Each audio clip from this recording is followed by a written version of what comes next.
अफगानिस्तान की great game में India ने एंड तक हर मुमकिन कोशिश की कि अमेरिका का विथड्रॉल ना हो वहां से, लेकिन अमेरिकी कई साल से अफगान तालिबान के साथ बैकडोर चैनल्स के जरिए वहां से फौज निकालने की डील कर चुके थे with the help of Pakistan. जाहिर सी बात है, क्योंकि अमेरिकी इतने बड़े और बेमकसद ताम झाम को मजीद कैरी नहीं कर सकते थे।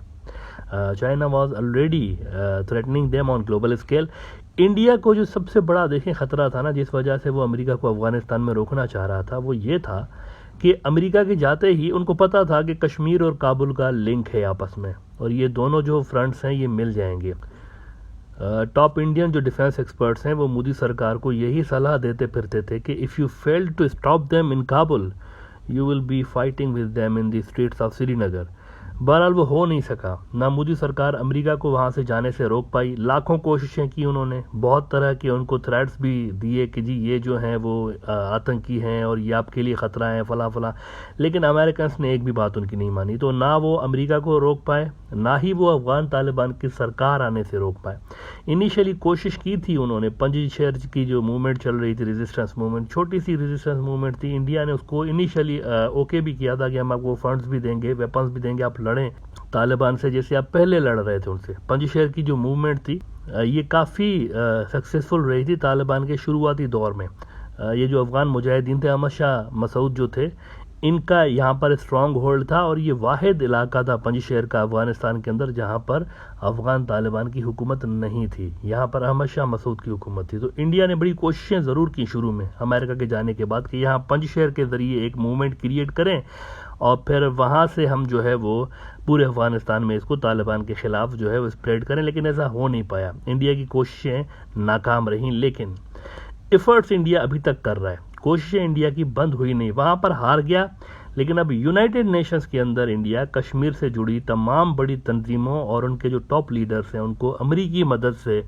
ब्लैक लिस्ट करवाने की इंडिया अटैम्प्ट्स कर रहा है, और इंडिया की ये जो अटैम्प्ट्स हैं ये पिछले 4-6 महीनों में मजीद तेज़ हो चुकी हैं। अक्सर इंडिया ने अमेरिका और जो कुछ उनके वेस्टर्न इत्तेहादी हैं उनके ज़रिए ये रेजोल्यूशंस यूनाइटेड नेशंस के अंदर मूव किए हैं सिक्योरिटी काउंसिल में, लेकिन 5 मरतबा चाइना ने इंडिया की इन रेजोल्यूशंस को ब्लॉक कर दिया है।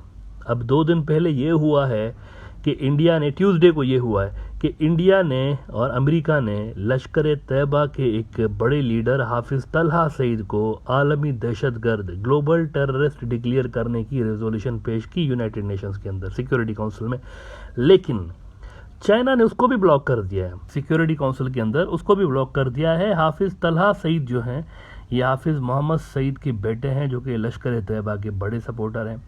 इंडिया इल्ज़ाम लगाता रहा है कि लश्कर तैयबा पाकिस्तान की प्रॉक्सी है, जैश मोहम्मद की तरह, और कश्मीर के अंदर वो कहते हैं कि जो सबसे बड़े मिलिटेंट ग्रुप्स हैं जो कि इंडियन आर्मी को धबड़दूस कर रहे हैं उसमें से एक लश्कर तैयबा है और दूसरा जैश मोहम्मद है, और दोनों के पीछे इंडिया कहता है कि पाकिस्तान है।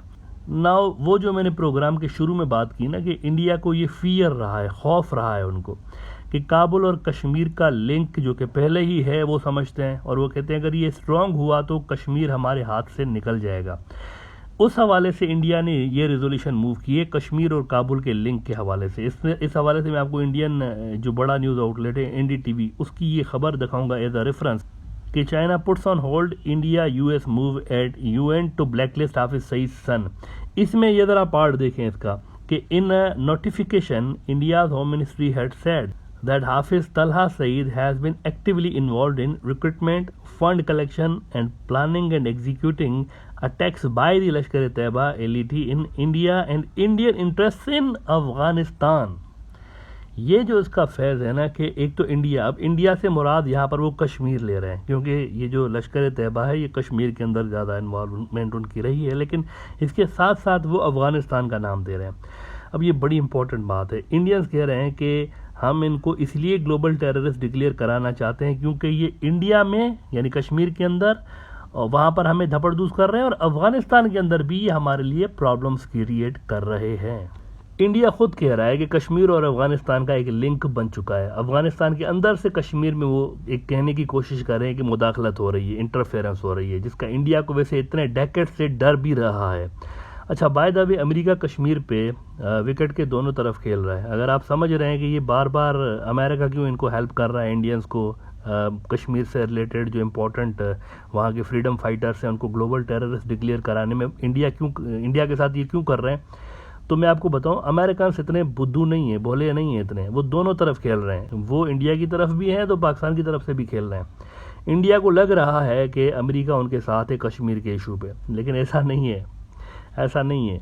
अमेरिका कश्मीर पे पूरी तरह इंडिया के साथ नहीं है। क्या अमेरिका को पता नहीं था कि चाइना इस तरह के जो रेजोल्यूशंस है, मूव हैं, उनको ब्लॉक कर देगा? इतने टाइम से करता आ रहा है कि अमेरिकन को पता नहीं है कि वो कर देंगे ब्लॉक? इतने बुद्धू तो नहीं है ना, वो दुनिया की इतनी बड़ी पावर है अमेरिकी भी। तो अमेरिकियों को इस तरह के रेजोल्यूशंस मूव करने से पहले ही पता होता है कि इससे पाकिस्तान को किसी किस्म का कोई फ़र्क ही नहीं पड़ेगा, पाकिस्तान के ऊपर कोई इस पे दबाव भी नहीं आना, कुछ भी नहीं होगा, क्योंकि चाइना ने वैसे ही इन रेजोल्यूशंस को ब्लॉक कर देना है जो कि हम मूव कर रहे हैं। लेकिन कम से कम इंडिया को ये दिखाने के लिए कि वी आर विद यू, वो इस तरह उनकी जो रेजोल्यूशंस हैं उनको सपोर्ट कर रहे होते हैं।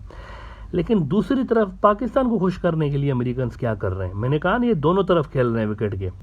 पाकिस्तान के अंदर जो अमेरिकी सफ़ीर है डोनाल्ड ब्लूम साहब, ये कुछ दिन पहले गया है पाकिस्तानी कश्मीर के अंदर, जिसको इंडिया पाक ऑक्यूपाइड कश्मीर कहता है, सो कॉल्ड पाक ऑक्यूपाइड।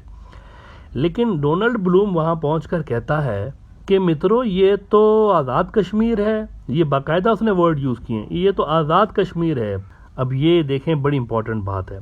अगर वो इसको आज़ाद कश्मीर कहता है, पाकिस्तानी कश्मीर को, तो इसका दूसरा मतलब ये भी निकलता है कि डोनाल्ड ब्लूम के मुताबिक वो जो इंडिया के पास कश्मीर है वो आज़ाद नहीं है। इसी तरह है ना, इस पे देखें, इंडिया ने फिर उनका रोना धोना बनता था और इंडिया रो भी रहा है इस पे। उन्होंने रोते रोते शिकायत की है अमेरिका के साथ कि प्रभु, हमसे ऐसा क्या पाप हो गया है, घोर पाप हो गया हमसे कि आप इतना हमसे नाराज़ हो गए। पाकिस्तानी कश्मीर आज़ाद कश्मीर नहीं, आज़ाद हमारा वाला कश्मीर है। वो जो उधर है ना उनके पास, वो आपने हमसे वापस करवाना है, वो पाक ऑक्यूपाइड है। इंडिया ने बड़ा एक लंबा चौड़ा जो है उनके साथ एक प्रोटेस्ट किया है, छोटा सा, अमेरिकन के साथ। लेकिन अमेरिका ने कोई ज़्यादा सीरियसनेस नहीं दिखाई इंडिया के रोने धोने पे। लेकिन साथ ही अमेरिका ने अपने सिटीजन्स को कहा है कि देखो भाइयों, इंडिया के अंदर ना अब गुंडे, मवाली और आतंकी बहुत ज़्यादा हो गए, इसीलिए go to India at your own risk. अपने सिटीजन्स को उन्होंने कहा हुआ है कि आप अपनी रिस्क पे जाएं, मतलब ना जाएं तो बेहतर है। इंडियन एक्सप्रेस को मैं कोट कर रहा हूँ इस हवाले से, ये जो डेवलपमेंट हुई है कि US asks it's citizens to exercise increased caution while traveling to India due to crime terrorism. Now this is interesting, terrorism. अब भक्तों को टेररिज्म नज़र नहीं आएगा। बहुत सारे अभी तक सोच रहे हैं कि हमारे यहाँ कौन सा टेररिज्म है जिसकी तरफ अमेरिकन से इशारा कर रहे हैं, कौन सा टेररिज्म इंडिया में आ गया भाई। लेकिन मित्रों, हिंदुत्व के गुंडे क्या दहशतगर्द नहीं है? वो टेररिस्ट नहीं है क्या? देखें ना, किसी को भी मुंह उठा के काट पीट देते हैं सड़क पे चलते चलते, और पुलिस और हुकूमत क्या बिगाड़ती है उनका? कुछ भी नहीं करते, उल्टा प्रोटेक्ट कर रहे होते हैं। जो जितना बड़ा कांड करता है उतना बड़ा उनको वहाँ के जो हिंदुत्व पार्टियां हैं वो उठा रही होती हैं, हीरो बना के पेश करती हैं। ऐसे में मुझे बताएं कौन आएगा उधर?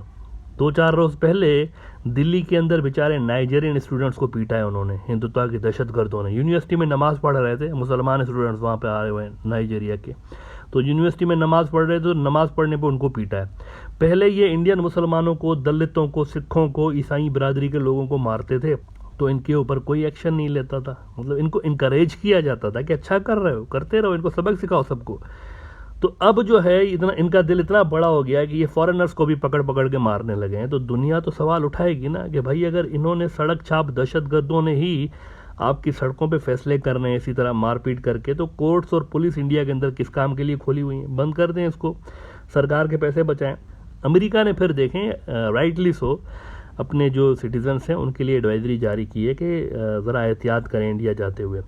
लेकिन पाकिस्तान के लिए देखें, इस तरह का कोई इशू नहीं है, एडवाइजरी जारी नहीं की पाकिस्तान के लिए, कुछ भी नहीं। बल्कि उनका जो सफ़ीर है वो तो आज़ाद कश्मीर घूम के ये पैगाम दे रहा है अपने मुल्क के लोगों को कि देखो पाकिस्तान कितना खूबसूरत है, इधर आओ घूमो, आज़ाद कश्मीर देखो कितना हसीन, कितना खूबसूरत। और बाय द वे, ये जो नॉर्दर्न एरियाज़ है पाकिस्तान के, वाकई में बड़े खूबसूरत हैं। आप स्विट्ज़रलैंड भूल जाएंगे, इतना खूबसूरत है पाकिस्तान। वहाँ के जो नॉर्दर्न जो पाकिस्तान के एरियाज़ हैं, गिलगित के इलाके हैं, आज़ाद कश्मीर के, सवात के, बड़े ही खूबसूरत इलाके हैं, तो वो देखने लायक हैं। और अमेरिकी सफ़ीर ये इलाके घूम के अपने लोगों को मैसेज दे रहा है कि इधर आके देखो ये कितना खूबसूरत इलाका है। इंडिया के लिए वो कह रहे हैं उधर मत जाइएगा।